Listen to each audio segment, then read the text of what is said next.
Hi, I'm Chris James, and you're watching A Healthy Alternative. Today, we're going to be taking a look at dry fasting for beginners, and why should you be using dry fasting as a tool. We're missing a piece of the puzzle. You start getting healthy and you just become a better person. We need to start focusing more on the individual.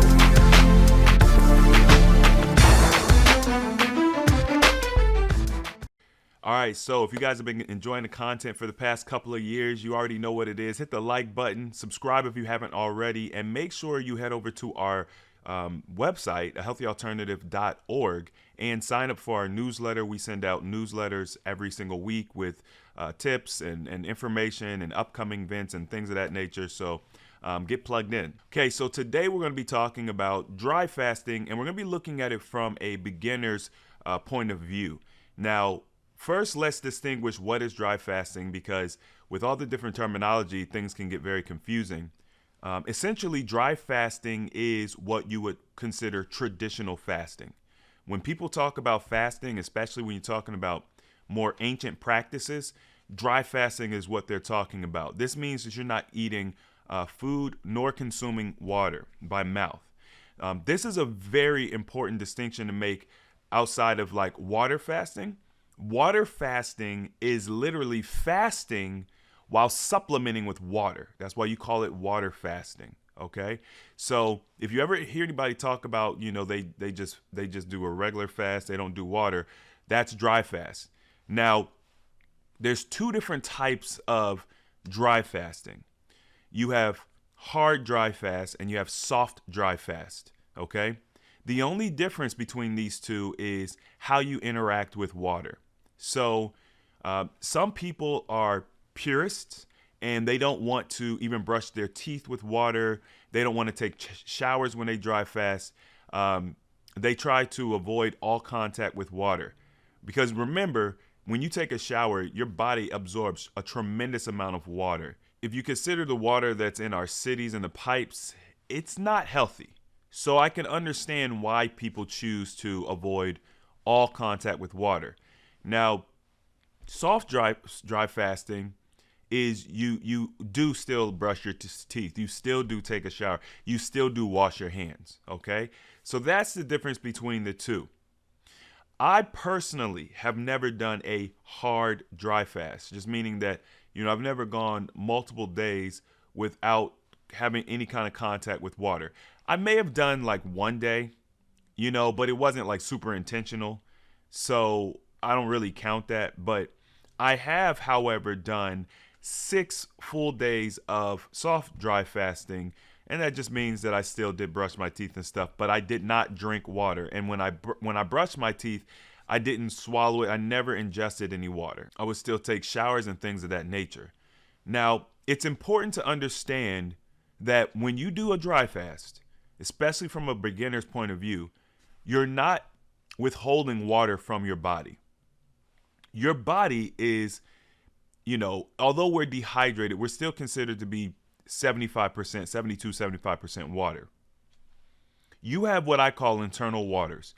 That's the water that saturates your organs, your tissue, etc.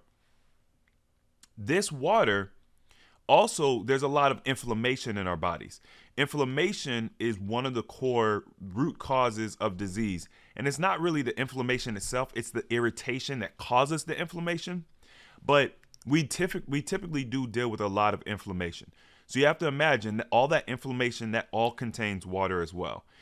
So when you dry fast, one of the best things about dry fasting, if you're dealing with a large amount of inflammation, it will eliminate it very quickly and very efficiently, because once you stop taking in water by mouth, the body starts seeking. It's looking for water. Where can it get water? What's another source that can get water? Remember, the body is a very intelligent machine. Okay, so it's going to do its best with whatever stimulus you're giving it. Now, with that being said, that's not the only way the body can get water. You have to imagine that there's water all around us all the time. It's in the air. The air we breathe, there's naturally water in it. So especially when you look at people who practice like long dry fasting and things of that nature, You'll typically find they're not wearing clothes a lot of times, not necessarily completely naked, but they show a lot of skin. This helps the body to absorb the moisture from the air. You'll also find that they practice a lot of breathing techniques, which also helps you absorb moisture from the air as well. So we also have to remember that in order to make water, it's H2O, right? Now, the fourth phase of water, or cellular water, is a little bit different, but the basic principle is you have oxygen, you have some hydrogen, you can make water. When you're losing weight, dry fasting is definitely going to help you lose weight. You're dumping toxins and contaminations into the elimination pathways, and so that the fat stores oxygen, it stores hydrogen, it stores water. So the body can take those molecules, it can mix it with the oxygen you're getting through your breath work, and it can also manufacture water that way. We see this and we don't really think about it, but when you do like traditional water fasting, there's periods of time when you'll gain weight. You'll gain weight even though you're fasting and you're drinking water, right? When you do your water fasting, but you haven't changed anything, and maybe you've been losing weight for days on end, and then all of a sudden, without changing anything, you'll gain a pound, right? And so you're still peeing, you're still, maybe having your bowel movements, whatever the case is, but you'll gain weight, and you think, how could that be? It's because the body has the ability to manufacture different liquids and chemicals and things. Like, it can manufacture chemicals and fluids and stuff. So as it's making its adjustments based on whatever it needs to be doing, you can see that happen. It happens all the time. I think that one of the misunderstandings about the body is that it always has to get resources from an outside source. Technically, that's true, right? You're always going to need sun and oxygen, and I mean, obviously water as well. But we have a lot of resources inside of us already that can be unlocked when we fast. So you don't really have to worry about that too much. Now, the most important piece of dry fasting is preparation. Scratch that. The most important piece of dry fasting is refeed. But before you even get into all of that, you wanna understand how to prepare for the dry fast. So I usually like to take people down a road where you're going to give yourself, once again, at least 7 days to prepare for this fast. However, you're going to change it up a little bit, and you want to start with eating, first you're going to cut out the processed foods, refined sugars, things of that nature. And then you're going to reduce the frequency that you eat, go from eating 3 meals a day or 6 meals a day, and you reduce it down, to basically, you want to get it down to 1 meal a day. And then when you come off of your 1 meal a day, you want to give yourself an opportunity to get used to not eating solid food. So you want to have a juice fast. So within that 7-day period of time, I would recommend anywhere from 3 to 4 days of juice before you do your dry. And what you could do is you could actually transition from juice to water. So let's say you did 3 days of juice and then 1 day of water, and then you started your dry fast. And the days prior, you're working on increasing your hydration. So you want to be drinking about 1 gallon of water a day. You want to reduce your meals down to one meal a day.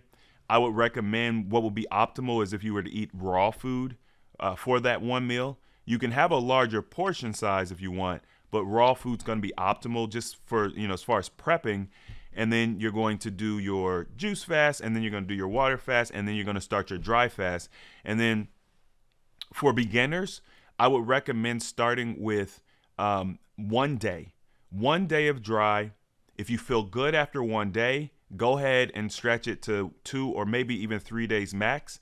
After 3 days, okay, especially if you're a beginner, I don't really want you guys doing more than 3 days. And the reason why is because the most important part of a dry fast is the refeed. And you need to make sure that you don't put yourself in a compromising position when you refeed.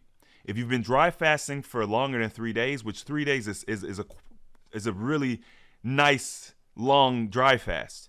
But if you do more than 3 days and you don't break your fast properly, it could be really, really damaging to your organs. So the key to your dry fast is you always break it with water. There is no ifs, ands, or buts about it. You break your dry fast with water. The most important thing is you must drink your water slowly. So when you start dry fasting, it's different from water fasting. You really don't experience hunger the same way you do on water. This is one of the greatest benefits of dry fasting compared to water fasting. They're going to give you similar results. Dry fasting is much more potent, but you don't have to deal with like the hunger pangs, because when you dry fast, because you're not eating or drinking, the digestive system basically goes completely to rest, which is one of the most beneficial things you could do for yourself. Your processing power increases dramatically, which means your brain is going to start functioning more efficiently, because you'll have access to these cells in your gut, because they're not going to be busy digesting food. Your intuition goes through the roof. This is one of the reasons why some of the ancient texts talk about fasting and prayer. Your intuition, your energetic being, and if you all are familiar with the power of manifestation and all that comes along with it, these things skyrocket when you practice dry fasting. I mean, it works for regular fasting as well, but it's much more potent when you dry fast. So you also need to be cognizant of your thoughts and your actions when you're dry fasting. Okay, it's very important, because you can start bringing things into your reality that you may not have intended. So just be very careful. And some of you all might be like, what is Chris talking about? I don't really know how to explain it in this short video, but all I can tell you is my journey of learning fasting, learning proper dietary habit, understanding the power of thought, the power of words, all of these things, and how they work synergistically, and the rules of the dimension that we live in, this environment we live in. When you really bring all that stuff together, you start to like paint this picture of how you can really be more powerful, and how you can really start attracting the life that you want. It's a really amazing thing, but that's not really this particular video. So what are the benefits of dry fasting? Number one, inflammation. We talked about that. It's an inflammation buster. Number two, it's going to springboard any other issues that you're dealing with. Like, so if you're fasting to lower your blood pressure, you're fasting to lose weight, a lot of those things, you're going to get to your outcomes much more quickly.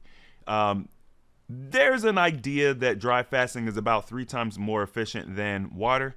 So I have found that to be fairly true. As we compare it to like weight loss, you can lose weight much more quickly with dry fasting. Now, I know what y'all are thinking, especially as beginners. Well, Chris, it's just water weight. That is correct. It is water weight. But guess what? Your disease lives in inflammation. That's water. So when you're releasing that water, guess what? You're releasing the contamination that's in that water and the irritant. And guess what? Your body is going to function more efficiently, which means it will be able to lose weight more efficiently. So when people talk about, oh, it's just water weight, it's this idea that, oh, this is just, something temporary. It's not going to be truly beneficial. No, that's not true. It creates like this cascading effects, like a domino effect that improves your entire immunity system, your entire elimination system, so that you just work more efficiently and you will lose weight. Now, obviously, when it comes to dry fasting, water fasting, juice fasting, or even dietary change, if you're not consistent with it, or if you don't couple your fasting with proper diet, right? You fast, but then you go back to eating terrible foods, you're going to see the weight come back very quickly, because it's inflammation. So the body can create inflammation overnight. I mean, not even overnight, in seconds, right? Jam your finger playing basketball or dodgeball or something, and watch how quickly the body creates that inflammation. So it can come and go very quickly. However, if you're consistent with it, right? You decide, okay, I'm going to dry fast once a week, maybe between 24 hours and 72 hours once a week. In addition to that, you adopt something similar to either a 1 meal a day strategy when you eat, or you're just really careful with your diet. Maybe you do raw or something when you do eat, and you eat 2 or 3 meals, but they're raw. Over the period of 1 month, you are going to see an enormous amount of growth towards your health goals, right? Blood pressure is going to normalize. Cholesterol is going to normalize.